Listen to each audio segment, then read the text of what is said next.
आपत्ति ही ना हो। पानी की लहरों से क्या बातें हो रही है भैया? क्या यहाँ भी कोई उपदेश छुपा है?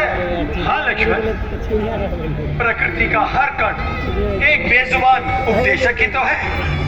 देखा नहीं तुमने इन बहती जलधार की लहरों को? इनकी मूक भाषा कह रही है कि हर चट्टान से टकराता, मुस्कुराता बड़ा चल पथिक अपने पथ की ओर। और भैया, यदि कोई लहर विचलित हो जाए तो चट्टाने लहरों का नामो निशान तक मिटा देती है लक्ष्मण। वो कमल का फूल देखो, कितना सुंदर उपदेश दे रहा है।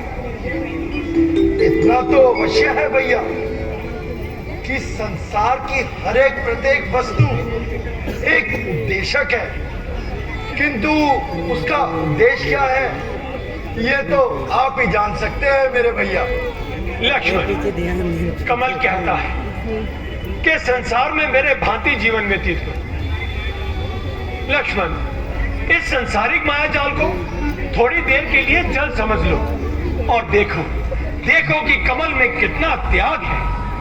वो माया जाल में घिरा रहकर भी उससे अलग है।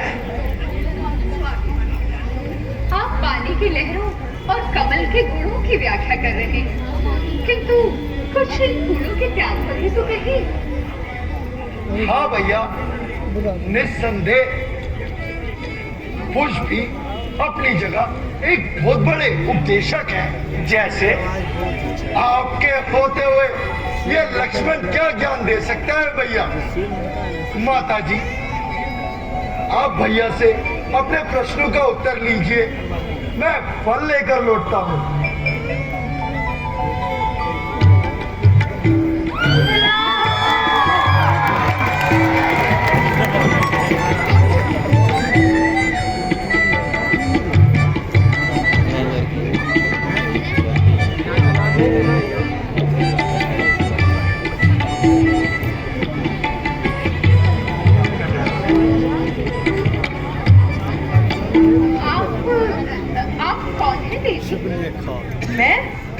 मैं लंकापति राजा रावण की बहन हूँ, स्वरूप नखा।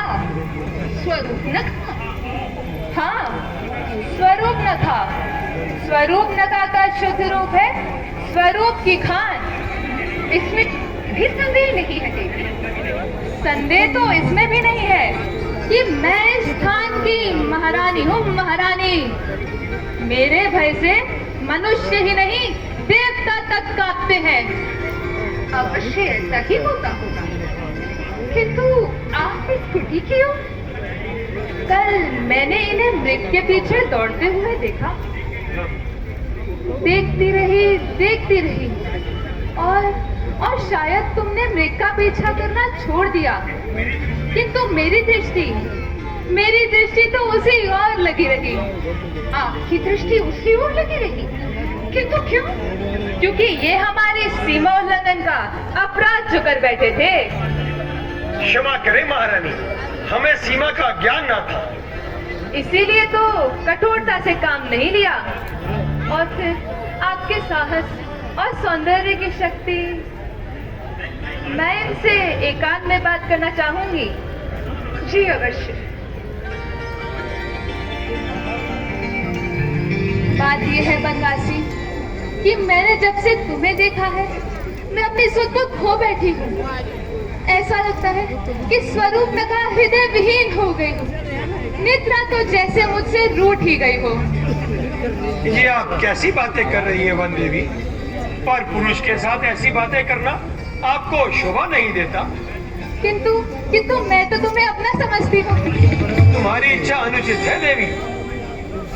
तुम्हारे लिए यही उचित है कि अपनी इच्छा को समेटे हुए लौट जाओ यहाँ से। इतने कटु शब्द, वो भी इस वयस में, शोभा नहीं देते तपस्वी।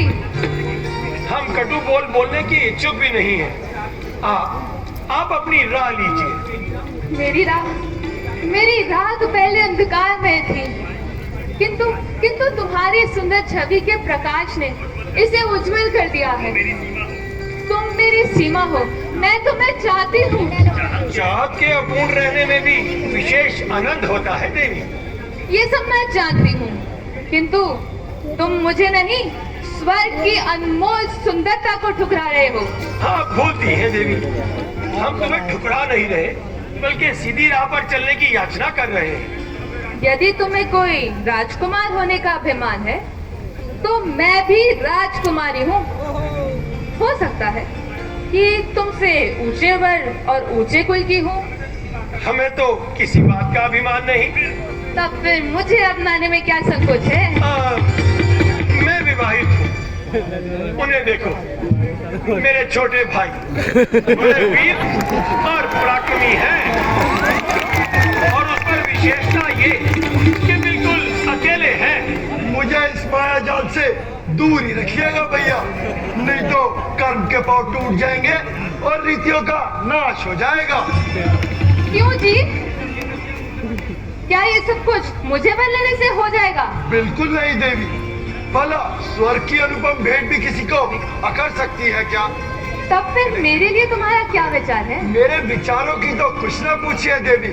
वास्तव में मैं यदि आजाद होता तो बिना पाप और पुण्य का त्याग करे कब का तुम्हें ठिकाने लगा दिया होता। अरे वाह! मेरे राज्य में रहकर तुम मुझे ही आंखें दिखा रहे हो।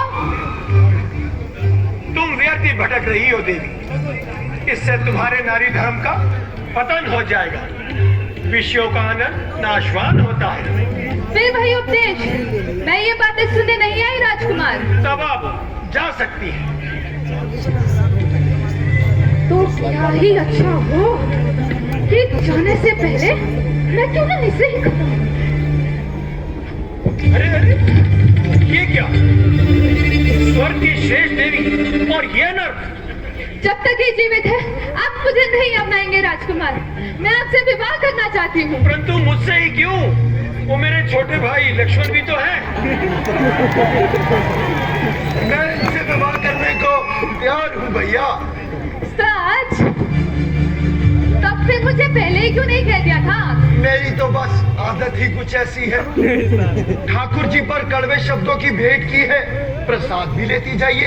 आज्ञा कीजिए। इधर आइए।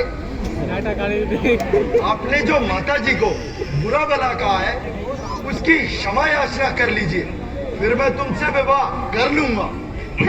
बस इतनी सी बात है तो मैं क्षमा मांग ही लेती। राजकुमारी होकर क्षमा मांगने की नीति भी नहीं जानती। मेरी इस धनुष की डोरी पर नाक रगड़ते हुए कहो कि मैं देवी सीता से अपने दुर्व्यवहार की क्षमा मांगती हूँ। ठीक है राजकुमार, मैं सीता से। केवल सीता नहीं,